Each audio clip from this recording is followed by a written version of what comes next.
ओम ज्ञानतिमिरान्धस्य ज्ञानाञ्जनशलाकया चक्षुरुन्मिलितं येन तस्मै श्रीगुरवे नमः।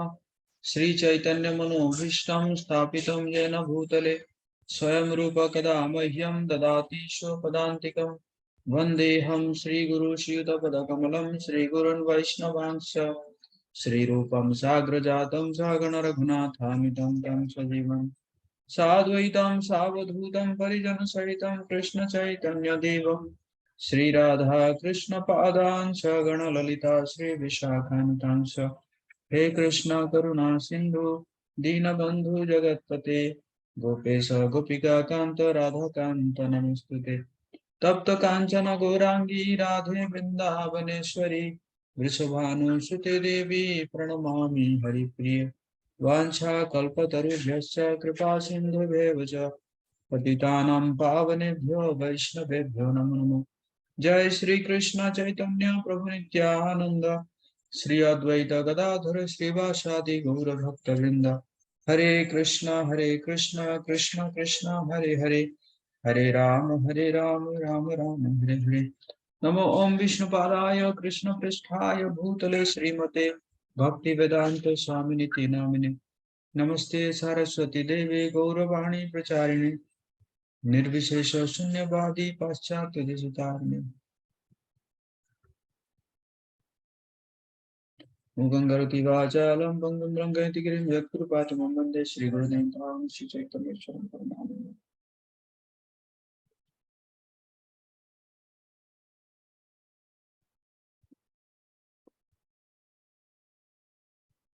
हरे कृष्णा।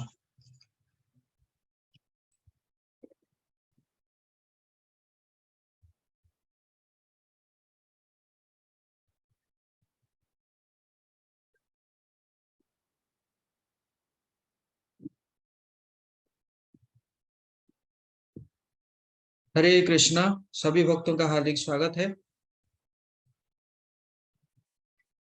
तो हम श्री चैतन्य मंगल पढ़ रहे हैं। आज चौथा दिवस है और कल हम चर्चा कर ही रहे थे कि नारद मुनि ब्रह्मलोक में पहुंचे हैं, ब्रह्मा जी के साथ वार्तालाप कर रहे हैं। ब्रह्मा जी को जब उन्होंने ये सूचना दी कि भगवान कृष्ण गौरांग महाप्रभु के रूप में आएंगे, तो ब्रह्मा जी शास्त्रों से भी उदाहरण दे रहे हैं, उदाहरण कर रहे हैं कि इसका शास्त्र प्रमाण भी वो दे रहे हैं। तो हम शुरू करेंगे। संकीर्तन द्वारा वही फल प्राप्त होते हैं जो दान व्रत तपस्या यज्ञ अध्ययन इंद्रिय संयम इंद्रिय विषय तथा भौतिक आकांक्षाओं के संपर्क में आने से रोकने वाले नियम पालन द्वारा प्राप्त होते हैं। मैंने इस सत्य के विषय में श्रुति शास्त्र में सुना है, फिर भी समस्त लोग माया रूपी बेड़ियों में जकड़ लिए गए हैं। सब लोग अंधे हो गए हैं क्योंकि वे परम भगवान के पवित्र नामों तथा गुणों की महिमा को जानते ही नहीं है। क्योंकि परम भगवान जी का नामों का महिमा को जानते नहीं है, इसी कारण बहुत लोग मंदिर जाते हैं, तीर्थ स्थान जाते हैं, कई जगह में जाते हैं स्नान करने के लिए, लेकिन दुख की बात है भगवान जी का नाम नहीं लेते हैं। कर्म रूपी रस्सी द्वारा बंधी हुई तथा एक स्थान से दूसरे स्थान पर विचरण करती हुई बद्ध आत्माएं न तो वैराग्य में संलग्न होंगी और न ही धर्मपरायण कार्य करेंगी। सृष्टि के संहार के समय उन्हें बांधने वाली कर्म रूपी रस्सियां कट जाती है। जब कर्म रूपी रस्सियां कट जाती है तब भी केवल वे भगवान कृष्ण के विषय में पूछ सकती है। इसलिए कलयुग के लिए संकीर्तन ही युग धर्म है। फिर भी वे लोग जिन्होंने भयावह पाप किए हैं, वे इस रहस्यमय सत्य को नहीं समझ सकते हैं। एटलीस्ट आप सब समझ गए हैं, आप सब बहुत बुद्धिमान हैं, है कि नहीं?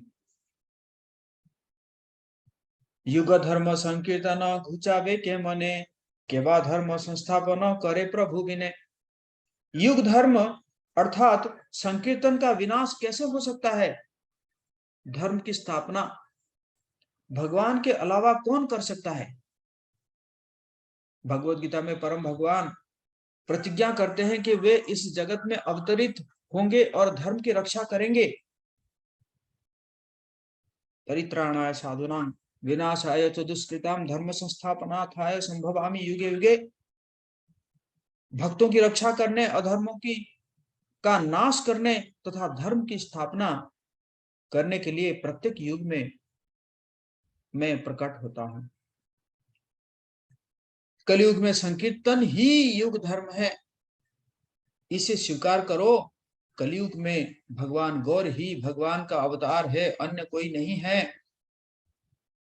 ब्रह्मा जी द्वारा इन कथनों को बोलने के उपरांत साधुओं ने हर्षपूर्वक एक दूसरे का आलिंगन किया और ब्रह्मा जी आनंद से इतने अधिक अभिभूत हो गए कि वे यह भी नहीं जानते थे कि वे कौन थे।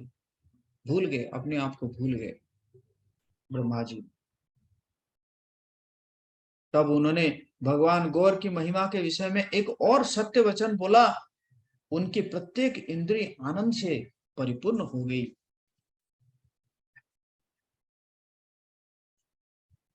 उन्होंने कहा, कृपया दूसरी व्याख्या भी सुनो। सहस्र नाम स्तोत्र में भगवान के 2 पवित्र नामों के वर्णन में ऐसा कहा गया है। तो क्या आप सब तैयार हैं ये सब सुनने के लिए? दूसरी व्याख्या कितने लोग तैयार हैं? यस यस, आप सब तैयार हैं। अपनी आदि लीला में वे सुनहरे रंग अंग वाले गृहस्थ के रूप में प्रकट होते हैं। उनके अंग प्रत्यंग सुंदर तथा उनका चंदन लेपित शरीर पिघले सोने जैसा लगता है। शेष लीला में वे संन्यास ग्रहण करते हैं और वे समभाव वाले तथा शांत रहते हैं। वे शांति तथा भक्ति के सर्वोच्च धाम है, क्योंकि वे निर्विशेषवादी अभक्तों को चुप करा देते हैं। भगवान गौर का शरीर स्वर्ण के समान कांतिपूर्ण है।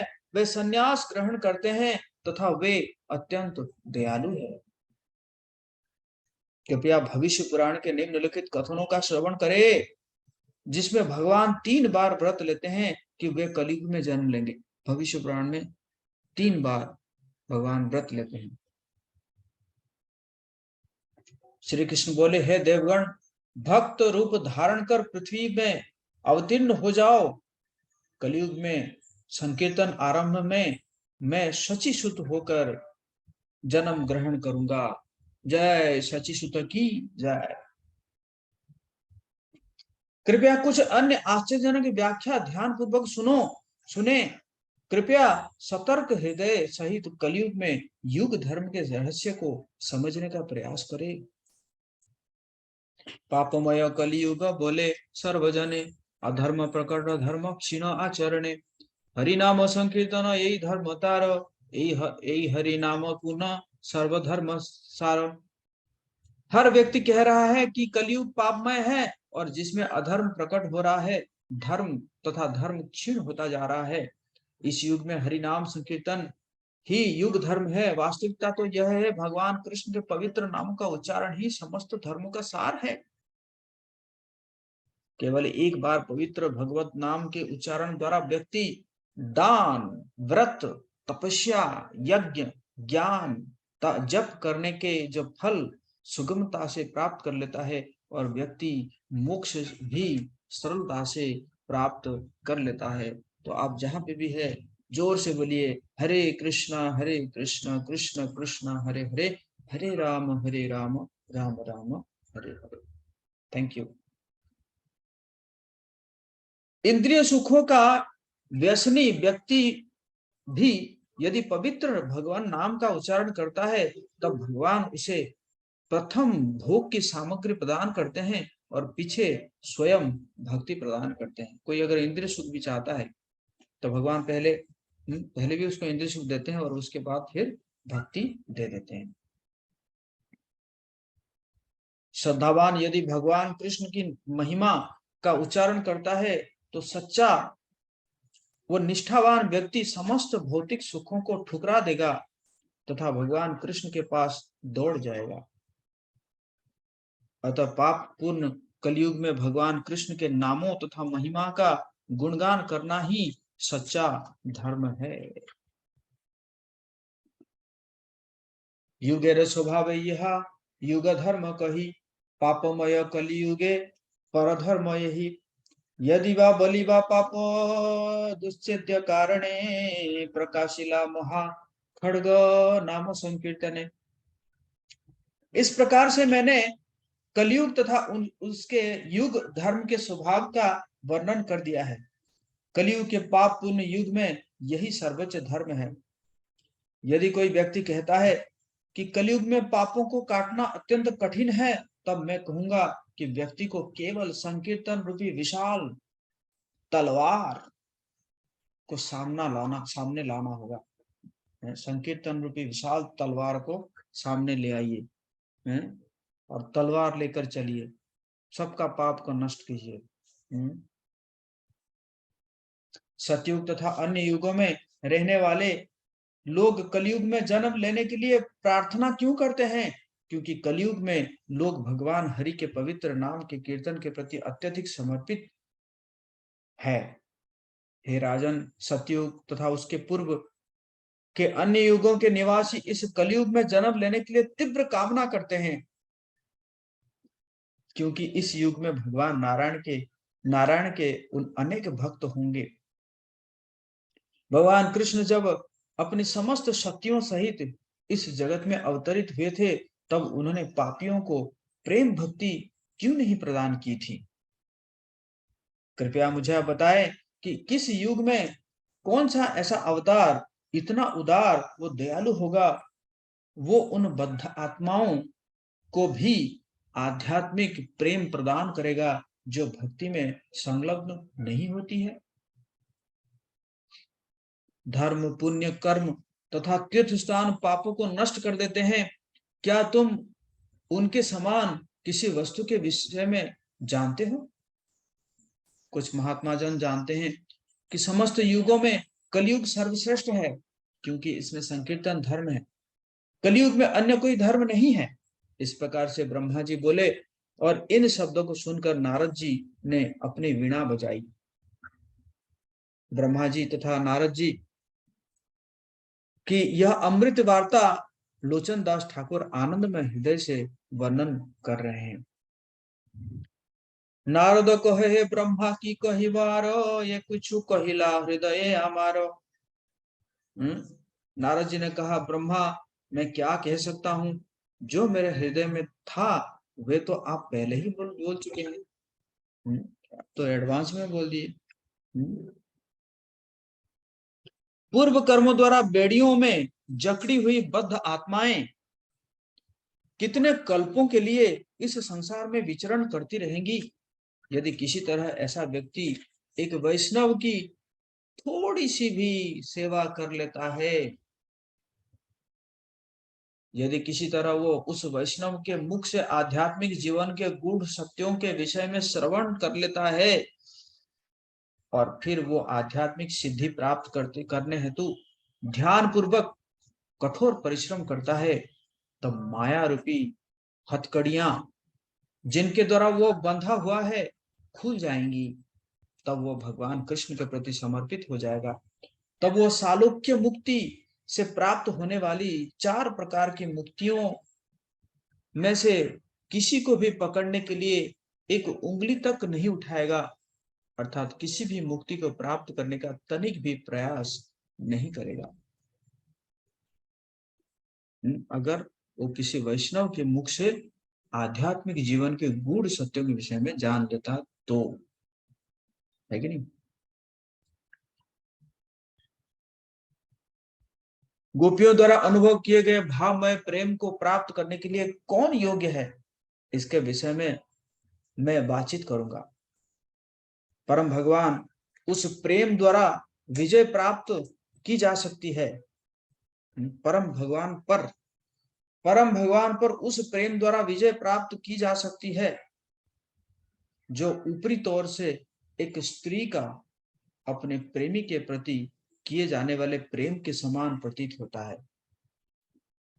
उस प्रेम का वर्णन कौन कर सकता है?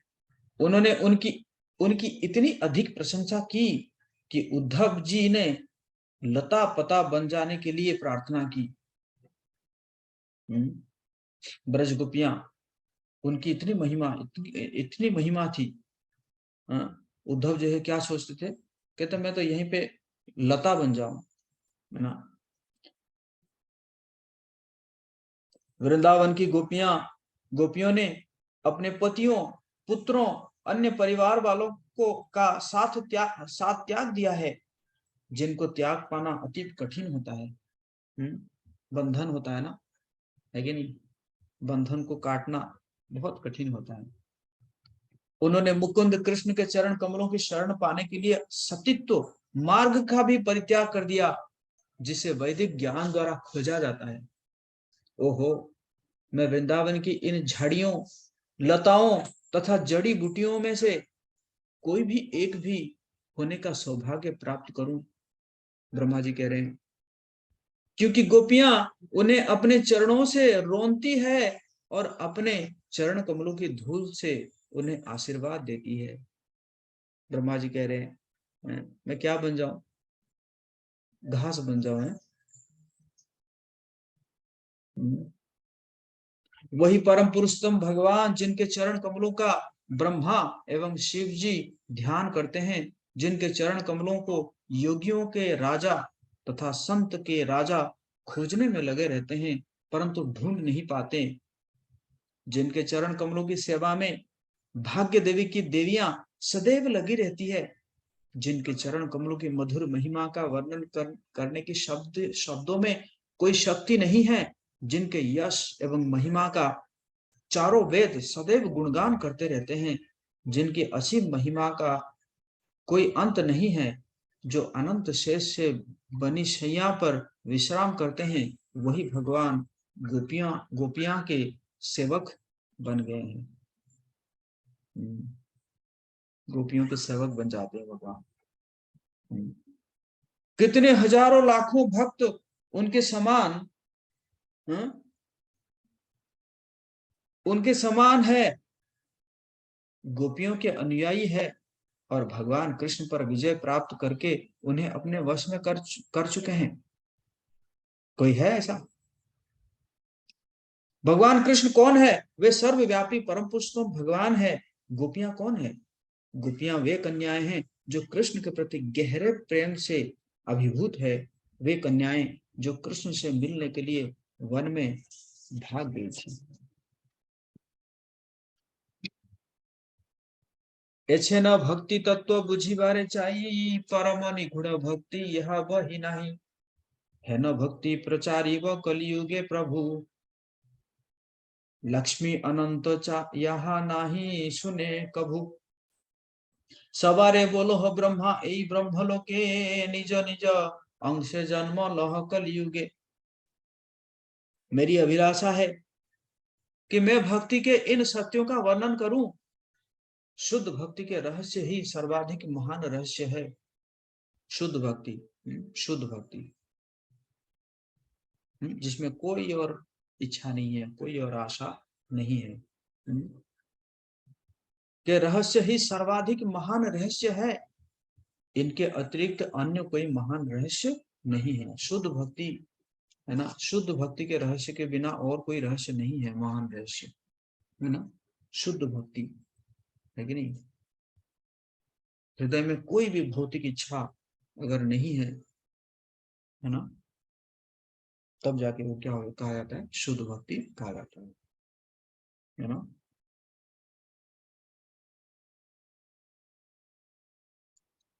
कलयुग में परम पुरुषोत्तम भगवान ही शुद्ध भक्ति के इन रहस्यों का प्रचार करेंगे। ये ऐसे रहस्य है जिनके विषय में देवी लक्ष्मी, भगवान अनंत शेष ने भी कभी नहीं सुना है। लक्ष्मी और अनंत शेष तक भी इस शुद्ध भक्ति के बारे में नहीं सुने। हे ब्रह्मा, कृपया अपनी सभा में प्रत्येक व्यक्ति को कलयुग में अपने अंश रूप में जन्म लेने के लिए कहिए। इन शब्दों को कहते हुए नारद आनंदित होकर वहां से चल दिए और लोचन दास ये कथन बोलते हैं। क्या बोलते हैं लोचन दास? प्राण गोरा चांद नारे है, गोरा चांद ही मेरे प्राण है। नारद मुनि वहां से प्रस्थान कर गए।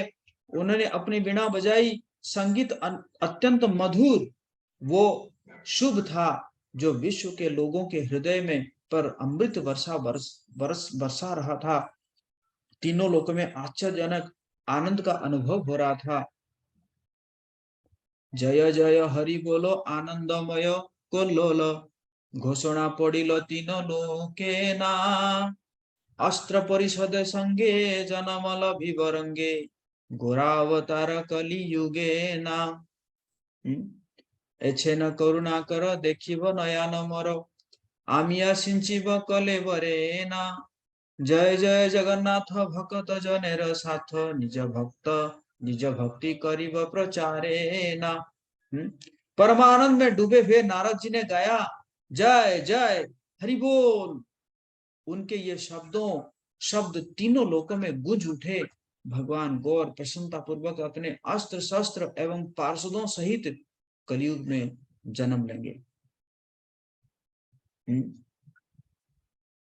कृपया मुझ पर दया कीजिए, कृपया मुझ पर अपनी दृष्टि डालिए, कृपया करके मेरे शरीर पर अपने अमृत वचनों की बौछार कीजिए। जय जय जय जगन्नाथ। ब्राह्मणों के स्वामी अपने भक्तों के संग भक्ति की महिमा का प्रचार करेंगे। कलयुग के लोग भाग्यशाली है, समस्त प्रजा भी भाग्यशाली है, और जूम के थ्रू सुनने वाले, चैतन्य मंगल सुनने वाले वो भी भाग्यशाली है कि नहीं? परम भगवान नदिया नामक स्थान में इस पृथ्वी पर अवतरित होंगे। पुरंदर मिश्र भाग्यशाली है जिनके घर में भगवान गौर राज जन्म लेंगे।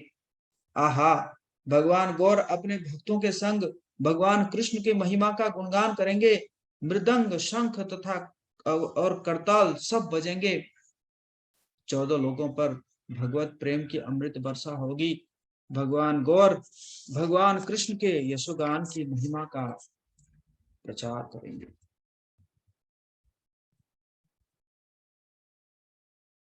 भगवान स्वयं वृंदावन के मधुर अमृत रस का आस्वादन करने उसका वितरण करेंगे। वे देवी देवताओं, मनुष्यों, नागों तथा चांडालों को भी यह शक्ति प्रदान करेंगे। वे यह शक्ति प्रत्येक व्यक्ति को प्रदान करेंगे।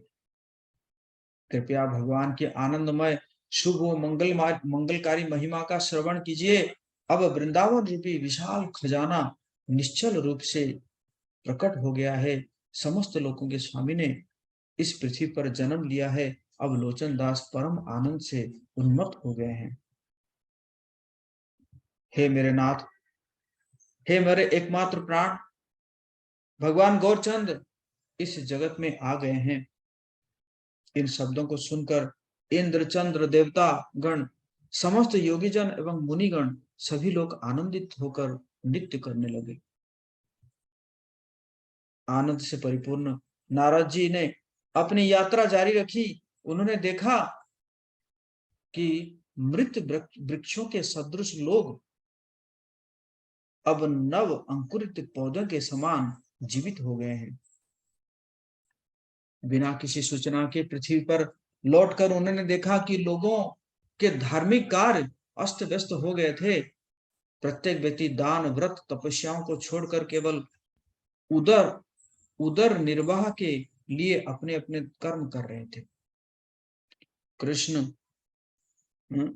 कृष्ण उपासना और धार्मिक आचरण ब्राह्मणों ने कृष्ण उपासना और धार्मिक आचरण ब्राह्मणों ने त्याग दिया है। क्षुद्र वैश्य और क्षत्रियों ने ब्राह्मणों की सेवा करना छोड़ दिया है, शूद्र हैं।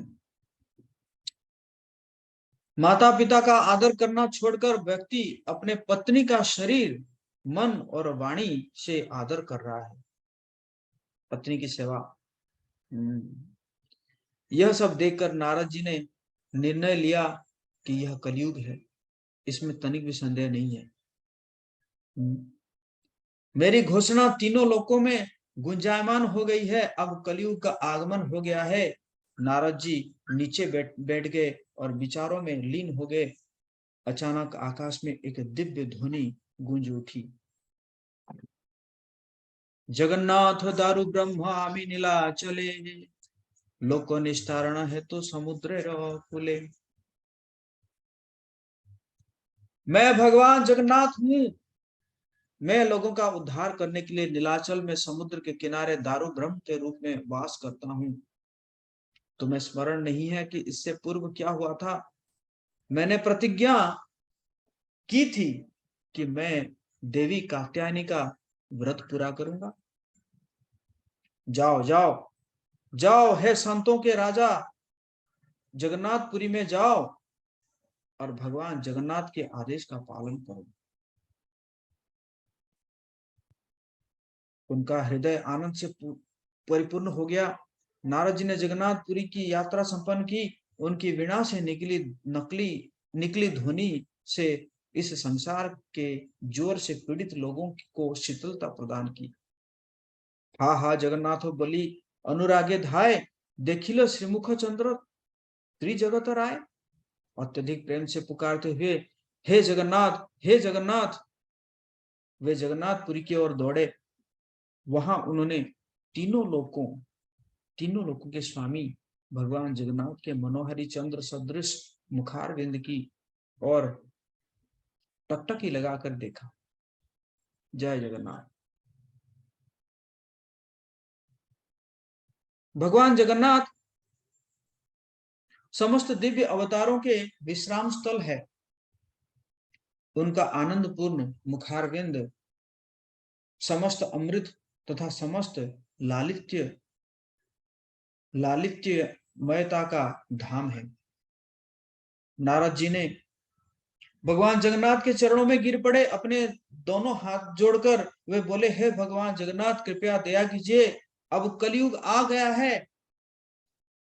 अब प्रत्येक व्यक्ति भयंकर पापों के ढेर में गिर गया है। प्रत्येक व्यक्ति केवल अपने उदर तथा जननेन्द्रियों के प्रति समर्पित है। वे सभी अत्यधिक दुख और शोक से विस्मित है। इन शब्दों को सुनकर भगवान जगन्नाथ मुस्कुराए।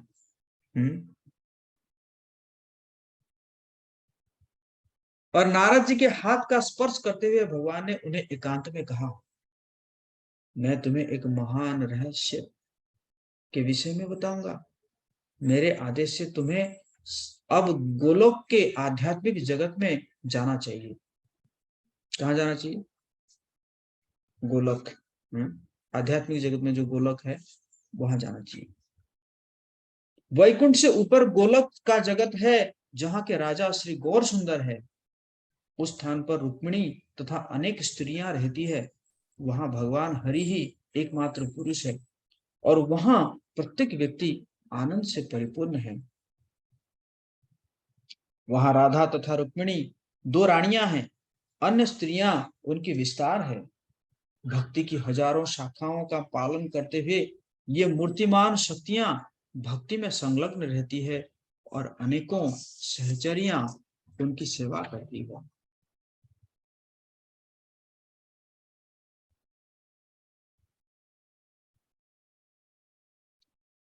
वहां सत्यभामा भी एक रानी है। उनके सौंदर्य तथा सद्गुणों का कोई समकक्ष नहीं है। उनमें सबसे अधिक बुद्धिमता और मधुरता पाई जाती है। उनकी विनोद प्रियता, सौंदर्य, कलात्मक निपुणता और सौभाग्य गौरवपूर्ण है। वे तीनों लोकों का में सबसे अधिक सुंदर तथा आकर्षक कन्या है। उस जगत में गायन, संगीत तथा ढोल की ताल है। उस जगत में वेदों की आध्यात्मिक तरंगे हैं। जिसमें पांचवा वेद भी सम्मिलित है। 4 वेद तो आपने सुने होंगे, और 5 वेद कहाँ हैं?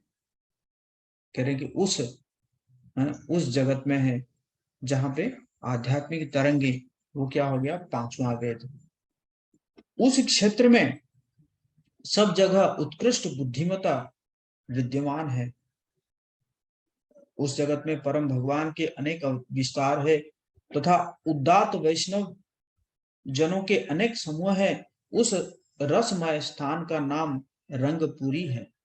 उस क्षेत्र की महिमा का वर्णन करने की शक्ति किसमें है? केवल एक मुख से इसका वर्णन करना असंभव है। उस जगत में वृंदावन के जंगल में भगवान कृष्ण श्रीमती राधा तथा बहुसंख्यक गोपियों के संग रास नृत्य का आनंद उठाते हैं। उस जगत में द्वारका शहर में अनेक स्त्रियां रानी रुक्मिणी के अनुयायी तथा सेवक गण भावमय आध्यात्मिक प्रेम के अमृत रस का आस्वादन करते हैं। वहां पर किसी भी भक्ति भाव का अभाव नहीं होता है। वहां पर प्रत्येक व्यक्ति सदैव भगवान की महिमा का गुणगान करता है।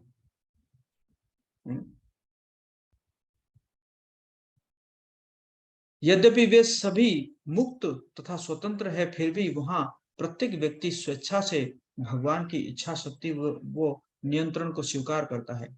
वहां प्रत्येक व्यक्ति मुक्त होता है, फिर भी वे भक्तिमय कार्यों में विनम्रता पूर्वक संलग्न रहता है, जैसे वे जड़ जगत की बद्ध आत्माएं हैं।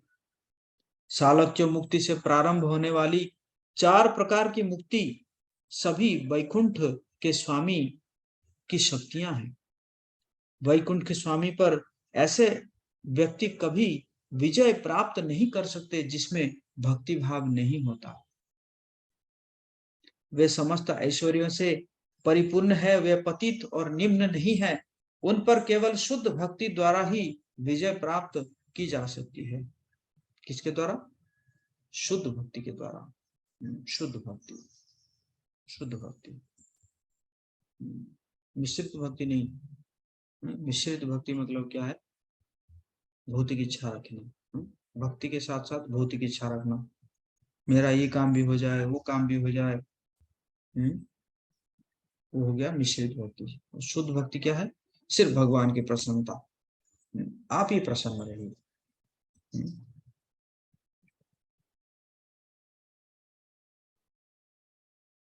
चीनी में अपनी स्वयं की मधुरता का स्वाद चखने का की कोई क्षमता नहीं है, केवल अन्य लोग इसका स्वाद ले सकते हैं।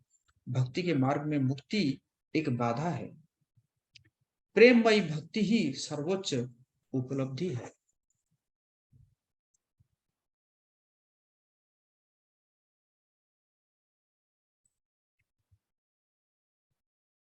वो स्थान ब्रह्मा के अधिकार क्षेत्र से परे है।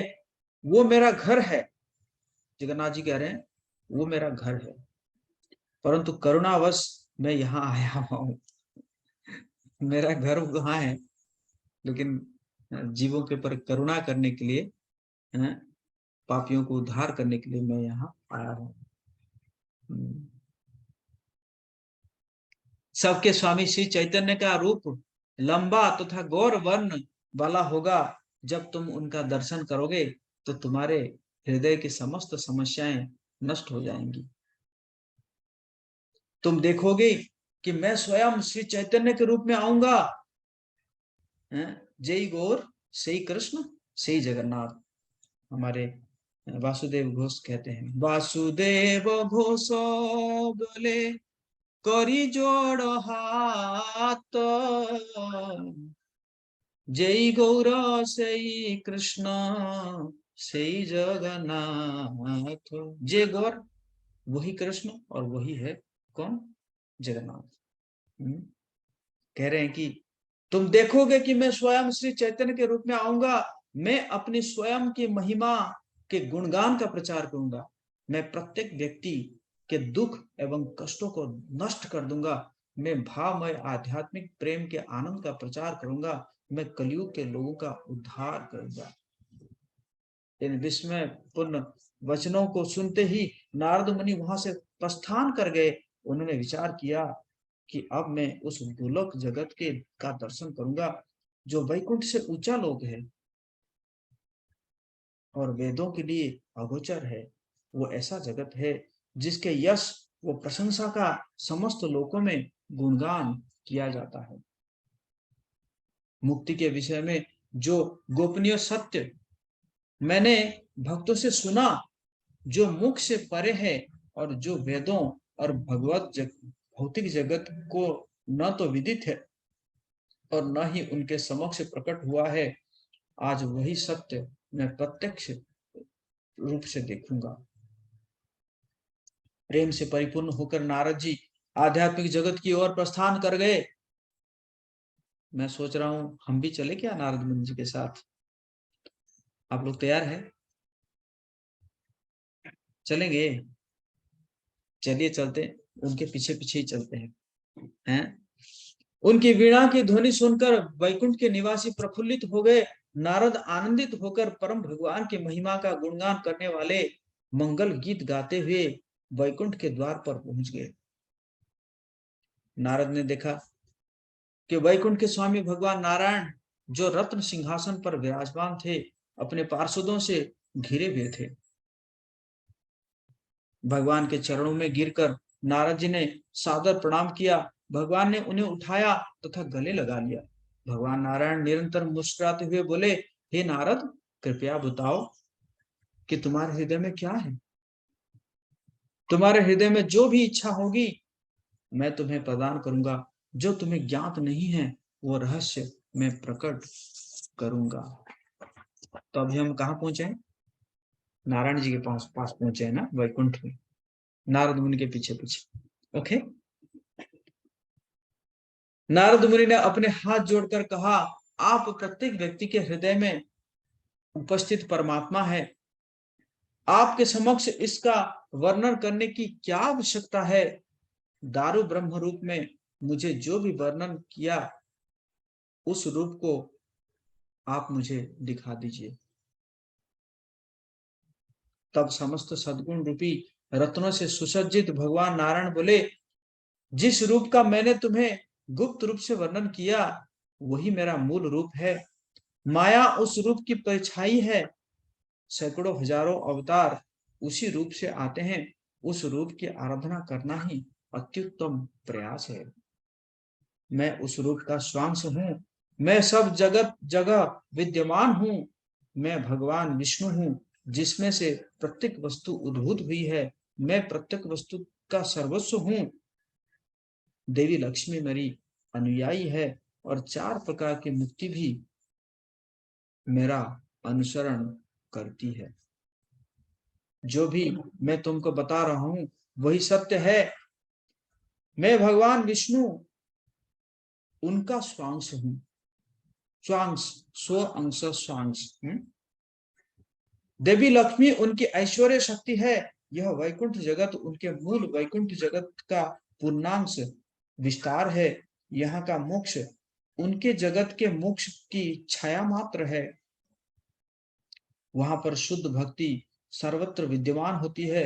भगवान नारायण उस वैकुंठ के स्वामी की सेवा करते हैं।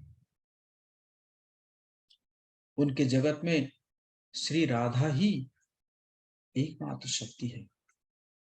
कौन है? कौन है? श्री राधा। बोलिए राधा रानी की जय। उनका रूप आध्यात्मिक प्रेम से परिपूर्ण रहता है। वे परम पुरुषोत्तम भगवान को अपने वश में कर लेती है। राधा रानी जो है भगवान जी को वश में कर लेती है प्रेम से। उनका जगत वैकुंठ लोक में से एक है। यह मेरा वैकुंठ कहलाता है। यह समस्त अस्तित्व की का 3/4 है। आध्यात्मिक जगत जो है पूरे संसार के क्या हो गया? 3/4। 1/4 में हम बैठे हुए भौतिक जगत में, है ना।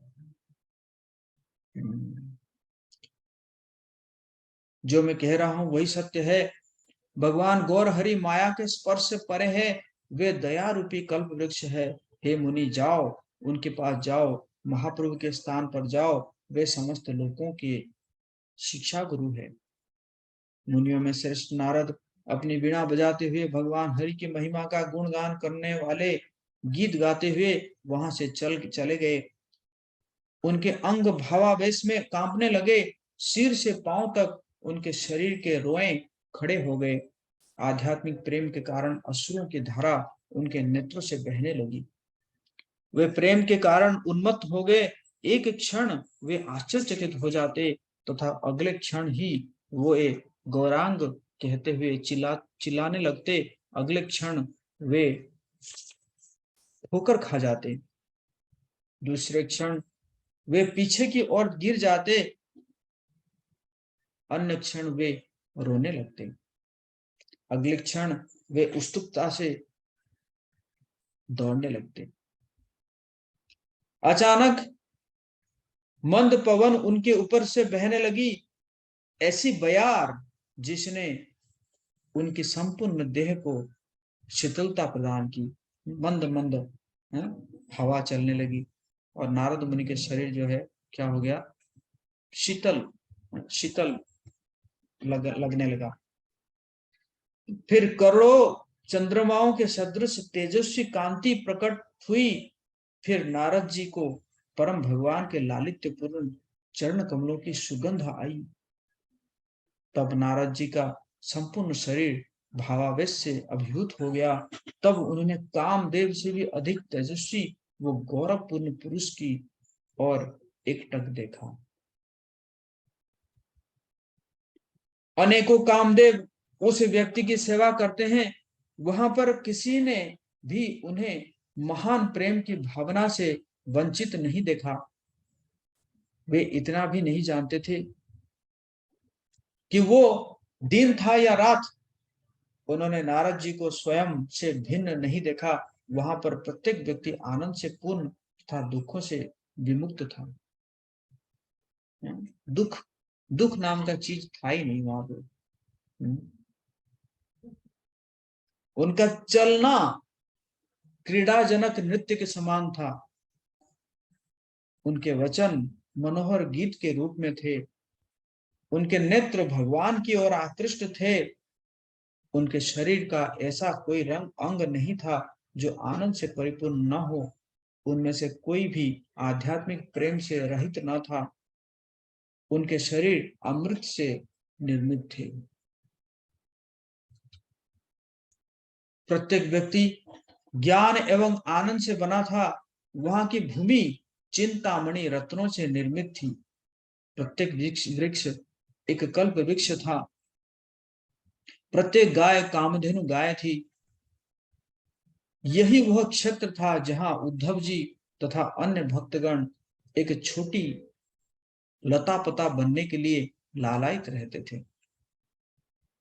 वहां पर प्रत्येक वृक्ष कल्प वृक्ष है। उस जगत में एक अनुपम रत्न निर्मित धरातल था। उस स्वर्णिम सिंहासन पर अमृत रस से अधिक मधुर मुस्कान सहित भगवान गौरांग बैठे थे। भगवान के बाएं पैर का अंगूठा सिंहासन के निकट रखे मंगलकारी जल पात्र का स्पर्श कर रहा था। वह एक रत्न जड़ित दीप सूर्य के सदृश चमक रहा था। उसने संपूर्ण जगत को प्रकाश से भर दिया था। और इसी प्रकार नारद मुनि तो दर्शन कर रहे हैं, लेकिन यहाँ पे भक्तगण सो गए हैं। क्या करो। नारद मुनि तो बहुत सुंदर आनंद ले रहे हैं, लेकिन यहाँ पे भक्तगण कैमरा बंद करके सो गए हैं। तो ठीक है, जो सो गए हैं सो गए, क्या किया जाए। लेकिन जो जगे हुए हैं वो अच्छा आनंद ले रहे हैं।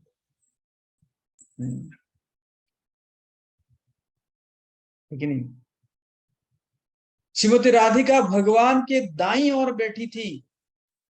उनके अनुयायी उनकी ओर ही थे। उनके हाथों में रत्नों से बने जल पात्र थे। रुक्मिणी भी भगवान के बाईं ओर थी। उनकी सखियां उनकी ओर ही थी। उनके हाथों में रत्न जल से भरे स्वर्ण जल पात्र थे।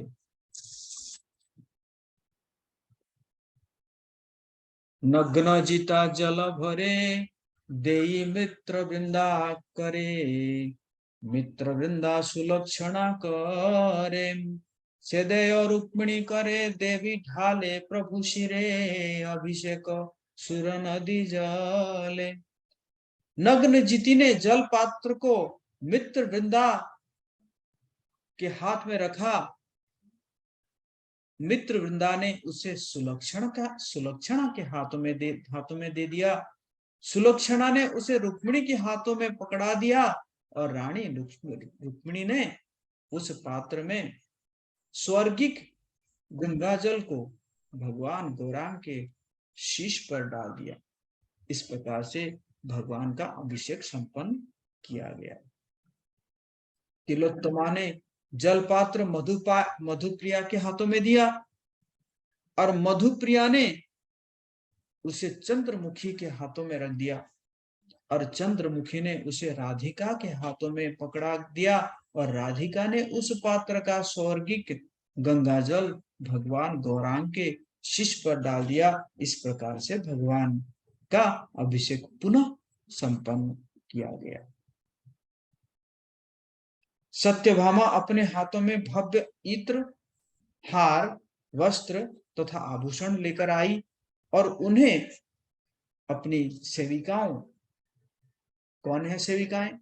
सत्यभामा के लक्ष्मणा, सुभद्रा तथा भद्रा के हाथों में पकड़ा दिया। चारों दिशाओं से सैकड़ों हजारों देवियां भव्य दिव्य उपहार लेकर आई। उन सभी ने अपने हाथों से भगवान को बहुमूल्य रत्नों के ढेर बारंबार अर्पित किए। उन्होंने जय जय के शुभ तथा मंगलमय गीत जोर जोर से गाए।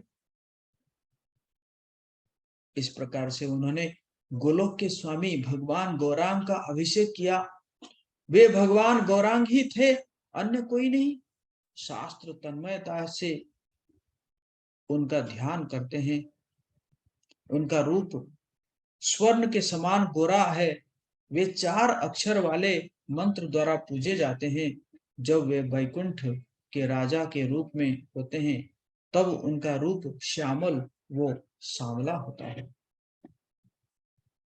जब वे वैकुंठ के राजा के रूप में अपने श्यामल वर्ण में प्रकट होते हैं तब उनके 4 हाथ होते हैं जो 4 अस्त्रों को धारण किए रहते हैं। जब वे स्वर्ण के सदृश वैभवशाली रूप में प्रकट होते हैं तब उनका प्रत्येक अंग स्वर्ण के समान होता है। तब उनकी 2 भुजाएं होती है और वे सौम्य भाव से बोलते हैं। कृपया इस सत्य को तो सुनिए।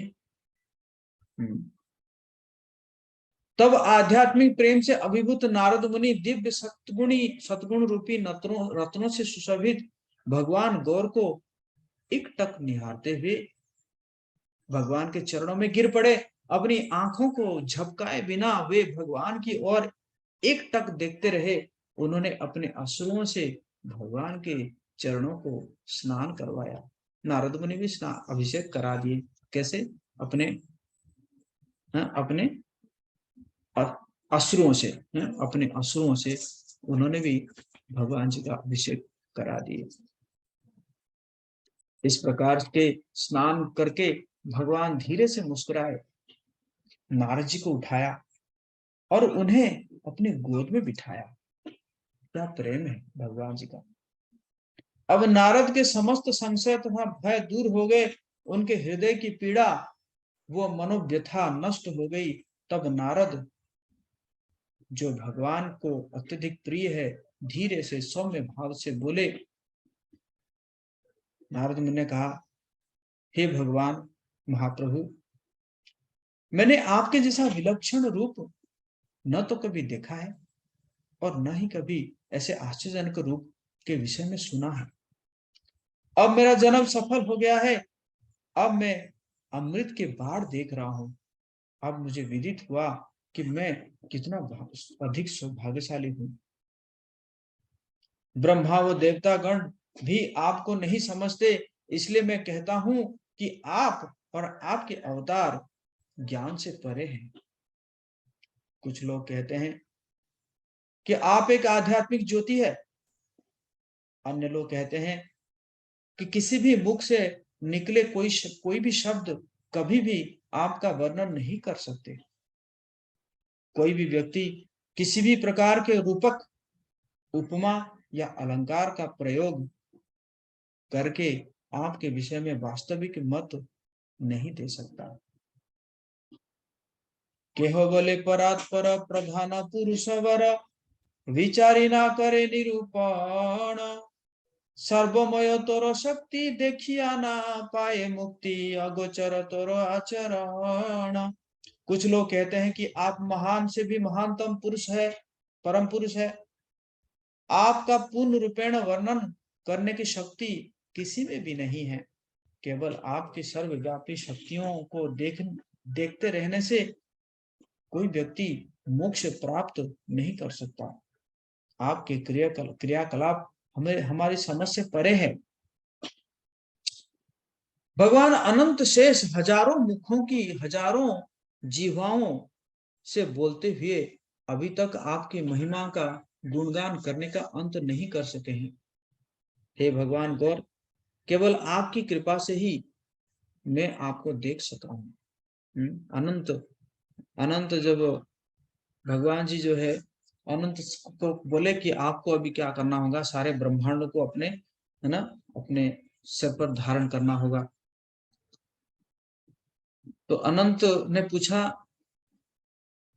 अवधि क्या रहेगी, टाइम पीरियड क्या है, कब तक करना पड़ेगा। भगवान ने कहा कोई बात नहीं, मेरा महिमाओं का वर्णन करते रहो, तुम्हारे से तो इतने सारे फन है, सभी में अलग अलग अवतारों का वर्णन करते रहोगे, और जिस दिन खत्म हो जाएगा उस दिन सारे ब्रह्मांड को नीचे उतार देना। और अनंत ने सोचा कि तो ठीक है, तो बढ़िया बढ़िया बात है, बहुत जल्दी खत्म हो जाएगा। अब कर ही रहे हैं, है कि नहीं, अभी तक खत्म ही नहीं होता, है कि नहीं। हाँ। हम्म। वे लोग जिनकी बुद्धि एक ही दिशा में कार्य करती है, वे आपकी आरती करते हैं और आपके चरणों की सेवा करते हैं। उनकी बुद्धि अनेक मार्गों की ओर दिशा परिवर्तन नहीं करती है ना, बहुशाखा नहीं होता है। एक एक हो कुरुनंदन, एक हो। कुछ लोग कहते हैं कि आप ऐसे सर्वव्यापी है जो सांख्य योगी जन द्वारा सूक्ष्म रूप से पूजे जाते हैं और भक्तों द्वारा स्थूल रूप से उपासित किए जाते हैं। कुछ लोग वेदों में वर्णित वर्णाश्रम धर्म का पालन करते हैं और अपने नियत कर्म को संपन्न करते हैं। वर्ण आश्रम, 4 वर्ण और 4 आश्रम, जिनको पता है वो लिख सकते हैं चैट बॉक्स में, और जिनको नहीं पता है वो दूसरों से सीख सकते हैं, है कि नहीं। 4 वर्ण क्या है और 4 आश्रम क्या है।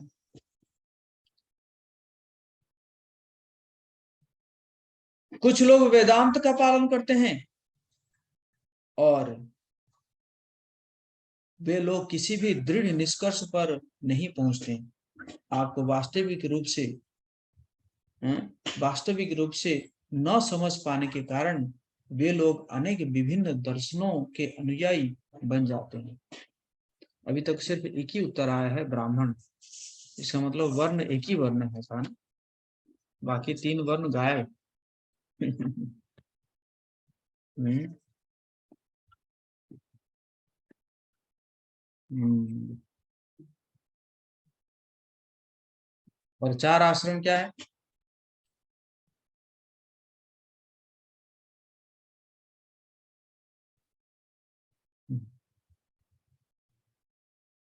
वाह, पीछे से शुरू हो रहा है। सन्यासी से शुरू हो रहा है बाबा सब, मुझे लगता है सब सन्यास लेने वाले हैं। सन्यास से शुरू होना चाहिए, ब्रह्मचारी से। ब्रह्मचारी, गृहस्थ, वानप्रस्थ, सन्यास, नहीं सन्यास से शुरू हो रहा है ऊपर से। सन्यास, वानप्रस्थ, फिर गृहस्थ, फिर ब्रह्मचारी। Okay okay okay. हम्म, हम्म। वे आपस में ही हिंसात्मक ढंग से वाद विवाद क्यों करते हैं? तर्क उन्हें आपको समझने वे जानने की कोई शक्ति नहीं प्रदान करता। उनमें से कुछ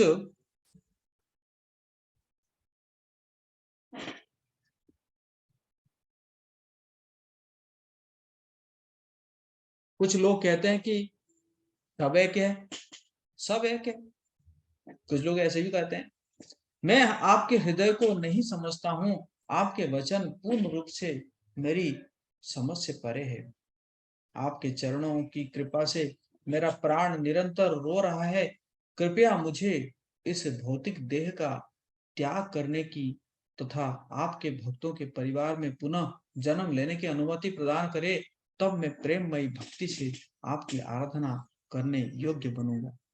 हालांकि नारद मुनि का, है ना, नारद मुनि का कोई भौतिक देह नहीं है, बट विनम्रता से कह रहे हैं, है ना, ताकि और भी रस मिल जाए, है ना। अभी जो रस मिल रहा है उससे भी ज्यादा रस मिल जाए। चालाक है ना, चतुर है। बहुत चतुर है नारद मुनि, है ना, है कि नहीं? नारद जी के वचनों को सुनकर गुणमणि भगवान ने कहा, हे मुनिराज, जाओ, मैं कलयुग के लोगों का उद्धार करूंगा। मैं अपने प्रति की जाने वाली शुद्ध भक्ति का प्रचार करूंगा। मैं नदियां में भक्तों के बीच जन्म लूंगा। हे नारद, तुम पृथ्वी पर जाओ। मैं सदैव श्वेत द्वीप द्वीप में वास करता हूँ। बलराम मेरे भाई है। अनंत शेष उनके स्वांश है। शिव तथा 11 रुद्र उनकी आराधना वो सेवा करते हैं। वे सुंदर रेवती के साथ लीलाओं का आनंद उठाते हैं। वे दुग्ध सागर के मध्य में स्थित एक द्वीप में वास करते हैं। उन्हीं से अवतार प्रकट होते हैं। वे मेरी सहायता करते हैं। वे पहले जाकर मेरा कार्य करते हैं। उनके पास जाओ, हे मुनिराज, जाओ, उनकी सेवा करो और उनसे ये शब्द कहो कि अपने पूर्णांश का विस्तार करके, अर्थात अपने स्वांश के रूप में पृथ्वी पर जन्म लीजिए और नित्यानंद नाम स्वीकार कीजिए। नारद मुनि को सेवा में लगा दिए कौन? भगवान गौर, कि आप जाओ, जो सत्यावश्य अवतार है, हाँ, है ना, सॉरी सत्यावस्थ कर रहा हूँ, क्षीरोदक्षय विष्णु है, वहां पे जाओ और जाके बोलो कि वो नित्यानंद के रूप में जन्म ले। तभी तो मैं आऊंगा। परम भगवान के वचनों को सुनकर प्रसन्नचित्त नारद मुनि बोले, हरि वो। उन दोनों के मध्य हुई इस वार्तालाप का लोचन दास जी वर्णन करते हैं। जो भी इन शब्दों को सुनेगा वो परम आनंदित हो जाएगा। लोचन दास ठाकुर आप सबको आशीर्वाद दे रहे हैं, है ना। ऐसे ही आप सब परम आनंदित रहिए, कथा सुनते रहिए, गौरांग महाप्रभु के कथाओं को सुनते रहिए, और हमें भी अवसर प्रदान कीजिए, हम भी कहते रहे। मैं भगवान के लाल वर्ण के चरण कमलों का आश्रय लूंगा। जाओ जाओ और आध्यात्मिक प्रेम का मुक्त हस्त वितरण करो। मैं भगवत प्रेम द्वारा इस विश्व को उन्मत्त बना दूंगा। नारद जी को विदा करके परम भगवान बैठ गए। तभी उनके हृदय में एक विचार अंकुरित हो आया। पृथ्वी तो जन्म लभिब ये कारणे, तत्व कही सर्वजन सुन सावधाने।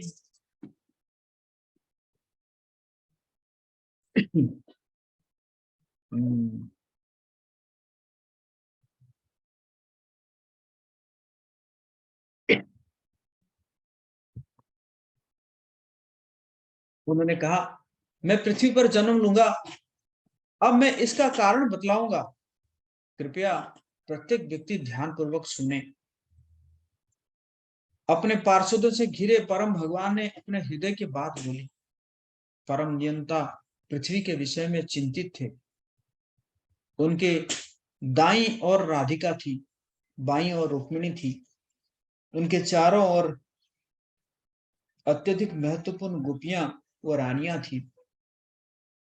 उनके चारों ओर उनके प्रिय पार्षद थे, उनके चारों ओर उनके अनुयायी थे।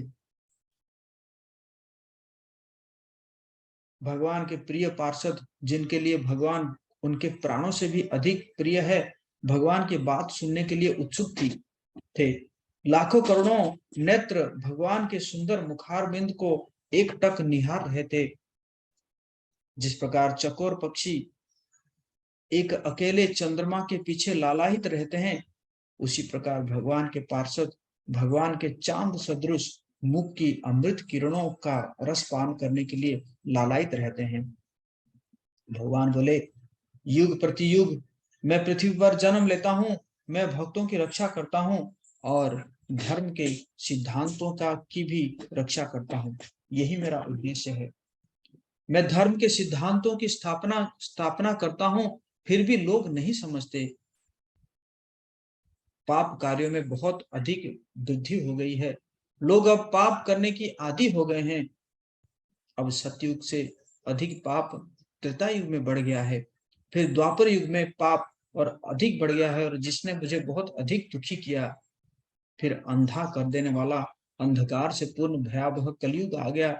सच्चे धर्म का लघुतम कण भी शेष नहीं बचा। प्रत्येक व्यक्ति की पीड़ा व कष्ट देखकर मुझे बहुत दया आई है। जब अधर्म में वृद्धि होती है, तब मेरा क्या कर्तव्य है? अधर्म का नाश करने के लिए ही मैं भौतिक जगत में अवतरित होता हूँ। अब मेरे हृदय में दया भाव जागृत हुआ है। भक्तगण मेरे प्रति जिस आध्यात्मिक प्रेम का अनुभव करते हैं, उसे लोगों को प्रदर्शित करने के लिए अब मैं भौतिक जगत में जन्म ग्रहण करूंगा। एमन दुर्लभ प्रेम भक्ति प्रकाशिया, बुझाई बोलो के धर्मा धर्म विचारिया। मैं लोगों को दुर्लभ प्रेम भक्ति प्रकट करूंगा।